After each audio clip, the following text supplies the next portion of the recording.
तो hello everyone, welcome to the channel just reasoning. कैसे हैं आप लोग? आई होप आप लोग अच्छे होंगे। और कैसे चल रही है आप लोग की पढ़ाई?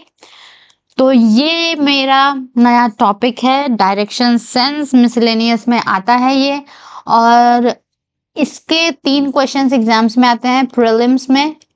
ठीक है जी। प्रीलिम्स में 3 क्वेश्चंस बनते हैं, एक क्वेश्चन दे देगा डायरेक्शन सेंस, उससे रिलेटेड 3 क्वेश्चंस आप लोग को मिल जाते हैं देखने को। प्रीलिम्स एग्जामिनेशन में क्लैरिकल हो, पीओ हो, क्वेश्चन आता है। तो चलिए शुरू करते हैं। ये बहुत इजी होता है। आप लोग पहला, जब मैं हमेशा बोलती हूँ, जब आप मॉक टेस्ट देते हैं तो पजल को आप लोग मार्क फॉर रिव्यू लगाकर फिर नेक्स्ट अप जाते हैं ना। क्लैरिकल में तो लोग सारा साथ में ही हम लोग भी कर लेते हैं, 1.5 मिनट में बन जाता है। बट मेंस में हम लोग नहीं करते हैं, पजल को कभी भी पहले स्टार्ट नहीं करते हैं। नहीं करना चाहिए, बिकॉज बहुत ज्यादा रिस्की हो जाता है। बट ये डायरेक्शन सेंस ऐसा टॉपिक है। इवन आपका इनइक्वालिटी और Chinese coding, decoding, these are the topics which you can attempt, which you should attempt in your first go. Okay, जब आप क्वेश्चन देख रहे हैं आपको ये क्वेश्चंस अटेम्प्ट करने ही होते हैं। तो चलिए शुरू करते हैं। मैं क्वेश्चंस के माध्यम से बताऊंगी आप लोगों को, और ऐसा कुछ भी बहुत हार्ड चीज नहीं है। आप लोग रीजनिंग के 20 नहीं 30 पीओ मेंस और पीओ क्लैरिकल और आरआरबी, पीओ और क्लर्क में तो 40 क्वेश्चंस आप लोग के आते हैं। तो ये 40 के 40 क्वेश्चंस के टॉपिक बनाना मेरी रिस्पॉन्सिबिलिटी है। और अभी तक हम लोग क्या क्या पढ़ चुके हैं आप लोग चैनल पर देख सकते हो। मैं यहाँ पर नहीं बताऊंगी, मैं यहाँ बताती हूँ। ठीक है जी। थोड़ा सा मैं स्टार्टिंग जब कर रही हूँ नए टॉपिक का, तो थोड़ा सा तो मैं आप लोग को ओवरव्यू देना चाहती हूँ, क्योंकि जरूरी है। ठीक है। तो देखिए, अभी तक हम लोगों ने क्या पढ़ चुका है। हम लोग एग्जाम में जो 3 पजल आते हैं, अब जब आरआरबी, पीओ और आरआरबी क्लर्क में 3 से 4 भी हो जाते हैं पजल। ठीक है, यानी हर पजल 5 नंबर का होता है, तो 5 या 15 से 20 क्वेश्चन 20 भी हो जाते हैं जब कभी 4 होते हैं तो। ठीक है, 3 से 4 यानी कि हम लोग के 3 से 4 पजल एक हो जाते हैं।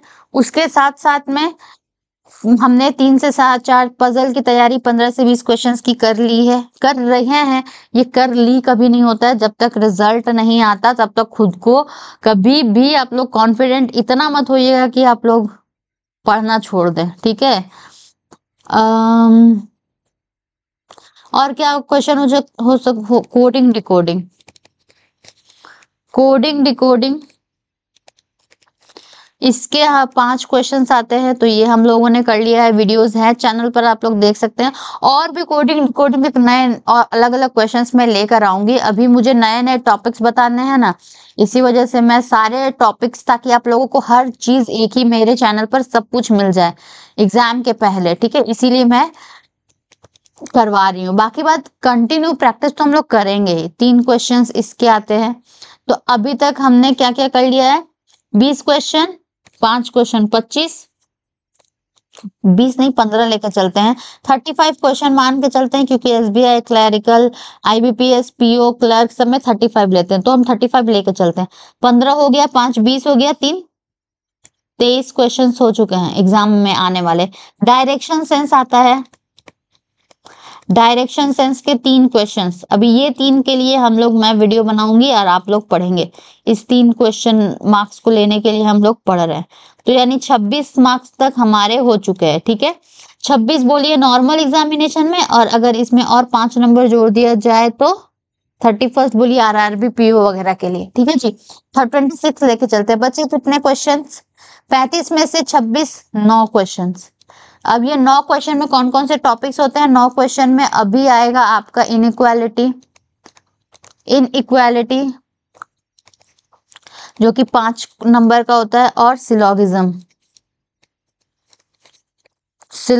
होता है 5 नंबर का।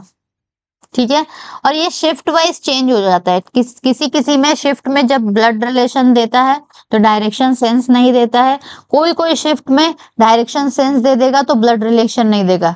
ठीक है। ऑप्शनल ऑप्शनल और ऐसा नहीं है कि आपको आपके शिफ्ट में कौन आएगा आप लोगों को पता होता है, ऐसा कुछ भी नहीं होता। यानी आप लोगों को सारा पढ़ना ही पड़ेगा। मैं जानती हूँ क्योंकि मैंने फेस किया है, मुझे पता है कि कैसे करके क्या होता है। पढ़ना तो सारा टॉपिक है, आप कोई भी टॉपिक एग्जाम में नहीं छोड़ के जा सकते हैं, कोई भी नहीं। बट हाँ, एक तो जो वर्ड के साथ में फर्स्ट सेकंड थर्ड से मीनिंगफुल वर्ड बनाने वाला होता है ना, वो थोड़ा सा ट्रिकी होता है। अगर आपके इतने अच्छे वोकैब है तो भी आप कर पाते हैं। बट 35 क्वेश्चन में से 34 आउट ऑफ 34 तो आते ही हैं। 35 आउट ऑफ 34 तो होते ही हैं। तो ये 34 को हम लोग बनाते हैं, ठीक है। तो ये 5 इनइक्वालिटी, किसी किसी में इनइक्वालिटी तो देता ही है। सिलोगिज्म 5 आएगा तो 10 क्वेश्चन, जो 9 नंबर थे उसमें 5 ये हो गए। और इसके साथ ऐसा नहीं है क्वेश्चन खत्म हो गया, कि सीरीज भी आता है, alpha numeric series. Alpha numeric series ये बचा हुआ है। एक वो बचा हुआ है जो वर्ड का वो बैकवर्ड फोरवर्ड वाला, बैकवर्ड फॉरवर्ड वाला जो होता है, वर्ड का इंग्लिश अल्फाबेट वाला, वो 1 नंबर का क्वेश्चन आता है। वो 1 नंबर हुआ। ये अल्फा न्यूमेरिक सीरीज के 3 क्वेश्चन हुए, 4 और एक ये इधर से 5। मतलब ऐसे करके कितने टॉपिक्स हुए? एक सिलोगिज्म बचा हुआ है, इनइक्वालिटी बचा हुआ है 1 2, ये अल्फा न्यूमेरिक 3 और एक ये बैकवर्ड फॉरवर्ड। 4 टॉपिक्स और मेरे लिए क्वेश्चन अभी तक के में न्यू है जो आप लोग को पढ़ाने हैं। 4 टॉपिक्स बचे हुए हैं हमारे, और आज उन्हीं टॉपिक्स में से आज 5 टॉपिक वैसे बचा हुआ है, और आज मैं डायरेक्शन सेंस स्टार्ट कर रही हूँ, ठीक है। तो डायरेक्शन सेंस को ध्यान से देखेंगे। इजी, बहुत ही इजी टॉपिक होता है, बहुत ही इजी टॉपिक होता है, ज्यादा दिमाग नहीं लगता है। आप लोग बस बने रहिए और देखते रहिए। Syllogism is on a tougher side I would say, क्योंकि गलती होने के चांसेस थोड़े ज्यादा होते हैं। डायरेक्शन सेंस में बिल्कुल भी नहीं होता, इनइक्वालिटी में नहीं होता है। तो बस फेथ बनाए रखिए और वीडियोस को फॉलो करते रहिए, रेगुलर देखिए। आप लोग को मार्क्स मैं तो पूरा करवा दूंगी। IBPS RRB PO के एग्जाम के पहले तक मेरे चैनल पर प्लेलिस्ट में ये सारे टॉपिक्स के कम से कम 5 वीडियोस तो इधर के होंगे ही, कम से कम। मैं मिनिमम बोल रही हूँ, ठीक है। मैक्सिमम तो मैं जितना करवा पाऊँ उतना करवाऊंगी। और पजल की मेरी 300 DI की, सॉरी 300 पजल की सीरीज चल ही रही है, तो आपको सब कुछ समझ में आ जाएगा। और प्रैक्टिस के लिए मैं एक अलग वीडियो बना दूंगी जिसमें प्रैक्टिस कैसे करना है वो बताऊंगी, ठीक है। बहुत ज्यादा बोल दिया, जिसको नहीं पसंद है प्लीज फॉरवर्ड करके देखिए। बट सीखने वाला ही बात बोला था, मैं टाइम पास थोड़ी करने आई हूँ। तो चलिए शुरू करते हैं। Point B, north south east west. सबसे पहले डायरेक्शन सेंस में नॉर्थ, ऊपर की तरफ नॉर्थ मानते हैं, साउथ ईस्ट वेस्ट। लोगों को कंफ्यूजन बहुत सारा चीजों में होता है, जैसे कि मैं बता रही हूँ। कंफ्यूजन ये होता है कि ईस्ट वेस्ट किधर जाएगा। नॉर्थ साउथ तो चलो ठीक है, ऊपर नीचे हो जाता है, ईस्ट वेस्ट किधर जाएगा। इसको याद रखने का आप लोग को तरीका होता है कि वेस्ट बंगाल इंडिया के मैप में किस साइड है। मेरा तो ये तरीका है, मैं ऐसे बहुत ही हार्ड वे में, मैं ये बहुत खराब बन गया, लेकिन देखिए ईस्ट वेस्ट का आज मैं आप लोगों को डर हटा देती हूँ। ये मान लीजिए इंडिया का मैप है, कैसे बनता था यार, मैं भूल गई।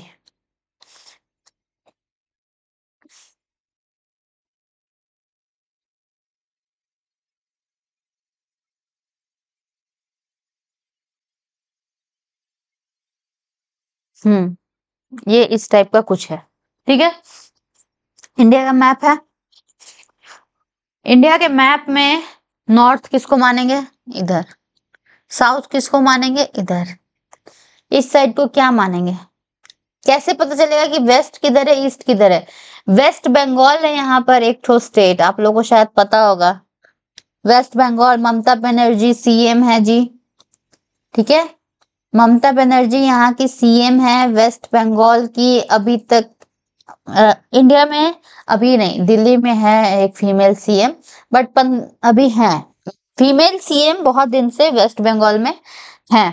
तो वो है ममता बनर्जी जो कि यहाँ रहती हैं। ये वेस्ट बंगाल है, यहाँ पर वेस्ट बंगाल। तो क्या ये साइड वेस्ट होना चाहिए? जी नहीं। यही ट्रिक है कि वेस्ट बंगाल वेस्ट में नहीं है। तो वेस्ट बंगाल वेस्ट में नहीं है तो ईस्ट में है। और ये इस साइड का, गुजरात का साइड को वेस्ट बोला जाता है। ठीक है, दिमाग में बैठेगा कि वेस्ट बंगाल वेस्ट में नहीं है, फिर भी इसको वेस्ट बंगाल बोला जाता है। क्यों बोला जाता है, that is the another story. ठीक है, क्योंकि ये बंगाल था 2005 में जब डिवीजन हुआ। 2005 नहीं, 1905। उफ, 1905 में जब वेस्ट बंगाल का, जब वो पूरा अखंड मतलब बंगाल था, पूरा का पूरा बंगाल था, तो गतिविधियां जो है वो बहुत ज्यादा स्वतंत्रता सेनानियों की यहाँ पर बहुत ज्यादा बढ़ गया था। तो अंग्रेजों को ऐसा था कि कैसे करके इन लोग को अलग किया जाए। तो डिवाइड एंड रूल का जो सिस्टम होता है वो लोग उन्होंने किया। बंगाल में बहुत ज्यादा फ्रीडम फाइटर्स थे, बहुत सारे फ्रीडम फाइटर, खुदीराम बोस और व्हाट नॉट, आप लोग को सब पता है। तो वो सारे वेस्ट बंगाल से, मतलब बंगाल में ज्यादा एक्टिविटीज होती थी वहां पर फ्रीडम के लिए। ठीक है, तो उसी को 1905 में कौन था, ये वायसराय कौन था मुझे नहीं पता, आप लोग बताइएगा कौन था अगर आप लोग को पता हो तो। ठीक है, तो उन्होंने ही एक प्लान लेकर आया था जिसमें बंगाल का विभाजन हो गया। ठीक है, बंगाल को डिवाइड कर दिया गया। अब जब बंगाल को डिवाइड किया गया ये साइड में, तो इस साइड को जनरली तब क्या होगा, Bengal north south east west जो होता है वो इस साइड ये होता है रियल। तो जब ये बंगाल था पूरा का पूरा, इसको डिवीजन किया गया, तो यानी कि इसका लेफ्ट साइड को वेस्ट बंगाल बोला गया और इसके राइट साइड को क्या बोला गया, ईस्ट बंगाल बोला गया, पूर्व बंगाल। ठीक है, ईस्ट बंगाल बोला गया ऐसे करके। जब ये हो गया ईस्ट बंगाल, उसके बाद में क्या हुआ, ये ईस्ट बंगाल ऐसे करके बंगाल का विभाजन हो गया था। उसके बाद में फिर यूनाइट हो गया था, ऐसा था जो भी था। लेकिन जब 1945 में 1945 1945 में क्या हुआ था, वो माउंटबेटन वगैरह वो सब जो चल रहा था, जब भी हमारा देश जब आजाद हुआ उस टाइम में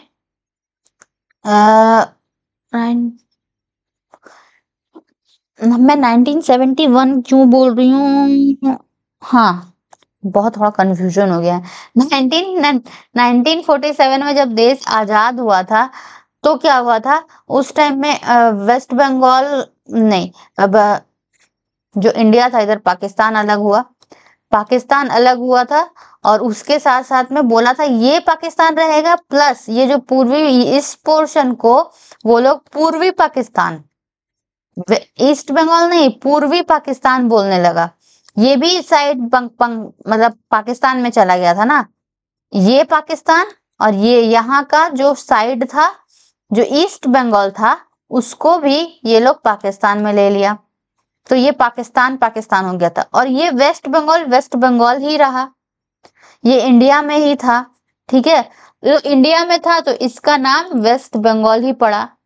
तो इसीलिए आज भी वेस्ट बंगाल ईस्ट में होने के बावजूद इसका नाम बदला नहीं है, ईस्ट बंगाल नहीं हुआ है, बस बंगाल वेस्ट बंगाल ही है। फिर वो पूर्वी पाकिस्तान जो है वो आजाद होके बांग्लादेश बना 1971 में। वो मेरे दिमाग में 1971 वो बंगाल की आजादी वाला चल रहा था। तो ठीक है, तो ये आप लोग को याद रहेगा कि वेस्ट बंगाल वेस्ट में क्यों है। मैंने पूरा हिस्ट्री पढ़ा दिया आज, जो भी आप लोग को समझ में तो आया होगा। तो अब आप लोग को दिमाग में बैठ गया होगा कि वेस्ट बंगाल वेस्ट में नहीं है, वो ईस्ट में है। तो ईस्ट मतलब राइट साइड में, इंडिया के मैप के राइट में, पेपर में भी राइट साइड में ईस्ट होगा और लेफ्ट साइड में वेस्ट होगा। ठीक है, एक साइड ईस्ट होगा तो एक साइड वेस्ट ही होगा। तो आप लोग को बिल्कुल भी कंफ्यूजन नहीं होगा। ज्यादा कंफ्यूजन हो, इतना लंबा मेरे पढ़ाने के बाद, बताने के बाद में आप लोग को कंफ्यूजन हो, तो ये बना लिया करिएगा। ठीक है, अब देखिए, V is 20 meter to the west of T। T के वेस्ट में, अब वेस्ट किधर है जी, लेफ्ट साइड में। चलिए 20 मीटर वेस्ट में कौन है, V है। S point S is 10 meter south of T. T के साउथ में कौन है? 10।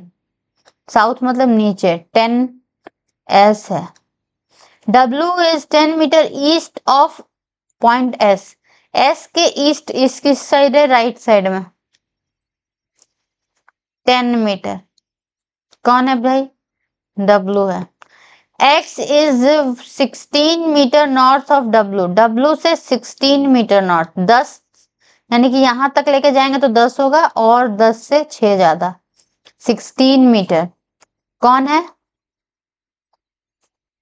X। जो बोले वो करते जाइए। U is 22 meter west of X। X से 22 मीटर वेस्ट, कैसे कितना दूर जाएगा? ये देखिए, ये 20 है, ये 10 है, यानी कि 30 है टोटल, यानी कि ये 10 तो जाएगा ही, इसके साथ साथ में और 10 जाएगा, जो कि 30 में से 22, यानी लगभग आप अंदाजा से लगाइए इतना जगह जाएगा। ठीक है, 22 कौन सा पॉइंट है यहाँ पर? U। अब क्या बोला है? P is 12 meter south of U। U से 12 मीटर साउथ में है। U से 12 मीटर मतलब कि 10 मीटर 12, यानी इधर इसको काटेगा ना। क्यों काटेगा? क्योंकि ये देखिए, इतना तो 10 था, 10 का 10 ही होगा, ये 16 था ओवरऑल, ये 10 हो गया तो ये 6, यानी कि ये 6 मीटर, और कितना जाना है? और ज्यादा 6 मीटर, यानी कि 6 ऊपर 6 नीचे, टोटल 12 मीटर। 12 लिख देंगे तो भी चलेगा, यहीं पर हो जाएगा, P हो जाएगा यहाँ पॉइंट। अब देखिए, how far in which direction P with respect to V। V के रिस्पेक्ट में P कितना दूर है और किस डायरेक्शन में है? तो सबसे पहले तो दूरी निकालेंगे। कैसे दूरी निकालेंगे? इसका तरीका देखिए, टोटल डिस्टेंस 20 है, हम लोग पाइथागोरस का थ्योरम लगाएंगे, आप लोग को पता होगा ये स्ट्रेट लाइन है। पाइथागोरस का थ्योरम क्या होता है? Hypotenuse square is equals to क्या था? बेस स्क्वायर इनटू हाइट, ऐसे कुछ था ना। हिंदी में नहीं, हिंदी में हम लोग बोलते थे कर्ण का स्क्वायर इज इक्वल्स टू लंब स्क्वायर प्लस आधार स्क्वायर। इंग्लिश वाले प्लीज ठीक है, दैट डजंट मैटर। ओके, कि आप क्या बोलते हैं, ये सब छोटी छोटी चीजें वही वो लैंग्वेज में बैठी हुई है दिमाग में। तो हाइपोटेन्यूज बेस, और एक क्या होता था? हाइट होता था, length, length and breadth and height, ऐसे जो भी है। ठीक है, आप लोगों को समझ में आ गया होगा। How far and in which direction P with respect to V। P और V के बीच का डिस्टेंस बताना है, यानी कि ये कर्ण बताना है। ठीक है, ये कर्ण का लंबाई बताना है, कर्ण का।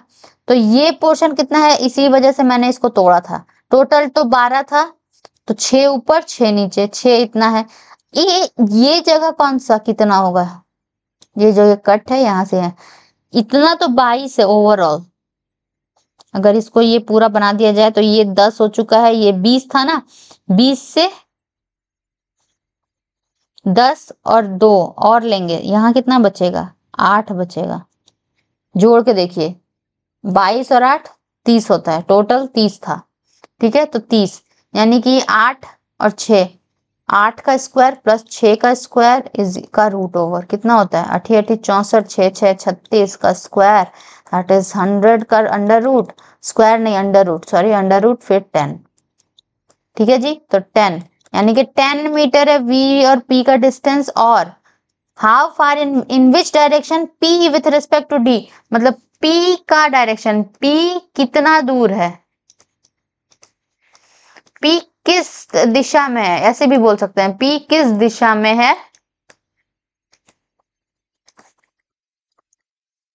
V से, यानी कि V के रिस्पेक्ट में। जैसे P कौन है, V का ब्लड रिलेशन में बस बोलते हैं ना, वैसे यहाँ पर विथ रिस्पेक्ट टू को ऐसे करके पढ़ेंगे। P किस दिशा में है V का, V का किस दिशा में है P, V से किधर है? साउथ, और ये देखिए साउथ ईस्ट, इस एरिया में है ना, V से साउथ ईस्ट में है, south east of V 10 meter. ठीक है, आई होप आप लोगों को समझ में आया हो ये। नहीं समझ में आया होगा, अभी और भी वीडियोस आएंगे। मैं थोड़ा थोड़ा एक एक दिन में एक एक क्वेश्चन करवाती हूँ ताकि आप लोग को दिमाग में ज्यादा बर्डन ना पड़े। अभी मैथ है आप लोग का बहुत पढ़ना होता है, तो उधर भी फोकस करिएगा, ठीक है। ये बन जाएगा, ज्यादा हार्ड नहीं होता है। Direction sense is not that tough, ठीक है। 3 मार्क्स भी दिला देता है, इसीलिए बोला जाता है कि पजल को हमेशा प्रैक्टिस करने की जरूरत है। डायरेक्शन सेंस को भी है टाइम बनाने के लिए, बट एक बार अगर आप ये सब समझ जाइएगा तो फिर आपको ज्यादा टाइम नहीं लगेगा, ठीक है। तो वीडियोस देखते रहिए, चैनल को सब्सक्राइब कर दीजिएगा। And thank you for watching everyone. मिलते हैं नेक्स्ट वीडियो में। वो क्वेश्चन तो मैंने देखा ही नहीं, क्वेश्चन तो इतना ज्यादा मैं हड़बड़ा गई, मैंने क्वेश्चन ही नहीं देखा। ओ क्वेश्चन तो बना ही लिया ना। ओ ये भी है भाई, तो एक ही क्वेश्चन अभी तक करवाया मैंने। क्या बोलूं मैं, 2 घंटे से बैठी हुई हूँ, यही कर रही हूँ पूरा। मैंने अभी ये बनाया है और उसके बाद में मैंने सोचा नया टॉपिक करवाऊंगी, तो मैं सब भूल जाती हूँ कभी कभी। P is 4 meter north of K, then what is the direction if P is 4 meter north of K? अगर P जो है वो 4 मीटर नॉर्थ ऑफ K है, यानी कि ये K मान लेते हैं को हम अलग पेन से करेंगे। ये यहाँ पर एक K है, ये 4 मीटर नॉर्थ में P है। अगर 4 मीटर इधर हो गया तो 6 4 10, यानी कि ये दोनों का ये मैंने ये डिस्टेंस को इमेजिन करके देखिएगा आप। इमेजिन आपको ये करना होगा कि ये स्ट्रेट लाइन होगा S से P, K यहाँ पर और ये 4 मीटर, ठीक है, ताकि स्ट्रेट लाइन में है, ठीक है। Then what is the distance of K with what is the distance between K and W? K और W के बीच का डिस्टेंस कितना हो जाएगा? 10 इधर है, ये डिस्टेंस कितना होगा? ये टोटल डिस्टेंस कितना था? 20 था ना। V और T के बीच का डिस्टेंस मैंने लिखा नहीं है क्या? V और T देखें, V और T स्टार्टिंग में ही लिखा हुआ है 20 है V और T के बीच का डिस्टेंस। तो जब ये पूरा का पूरा 20 है, इधर वाला 8 है, इस साइड वाला 8 है, तो ये बचा हुआ कितना होगा? 20 में से 8 गया 12। तो ये K और W के बीच का डिस्टेंस कितना हो जाएगा? 22, ठीक है। K और W के बीच का डिस्टेंस 22 हो गया, समझ में आया? What is the direction of X with respect to T? T के रिस्पेक्ट में S कहां पर है? T से X है ना, S T के रिस्पेक्ट में बोला है, T के रिस्पेक्ट में X बोला है। T कहाँ है? ये है T।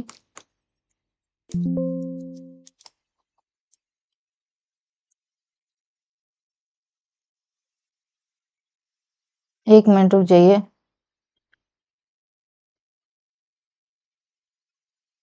कभी कभी ऐसा हो जाता है, ठीक है। T के रिस्पेक्ट में X कहाँ है? T के रिस्पेक्ट में X एक तो नॉर्थ की साइड में है और नॉर्थ और ईस्टर्न साइड में है। इस साइड में देखिए, है ना। T यहाँ पर मानिए T को नॉर्थ और ईस्ट, मतलब नॉर्थ ईस्ट साइड में है। आंसर देखते हैं, BAD, ठीक है। तो बन गया हमारा ये क्वेश्चन। ऐसे मैंने क्वेश्चन लिखा है इतना छोटा सा, इसीलिए मुझे लगा बस एक ही तो है। तो ठीक है, इससे रिलेटेड क्वेश्चन बन गया। 3 क्वेश्चन आते हैं, आप लोग को पता चल गया। वीडियो अच्छा लगा वीडियो को लाइक करिएगा, चैनल को सब्सक्राइब करिएगा। अगर नहीं समझ में आया है, इससे रिलेटेड 5 क्वेश्चन मैं और करवाऊंगी नेक्स्ट वीडियोज में, आप लोग देखिएगा, जरूर समझ में आएगा, ठीक है। थोड़ा सा टाइम इसको भी दीजिए, पजल को इतना टाइम दे रहे तो थैंक यू फॉर वॉचिंग।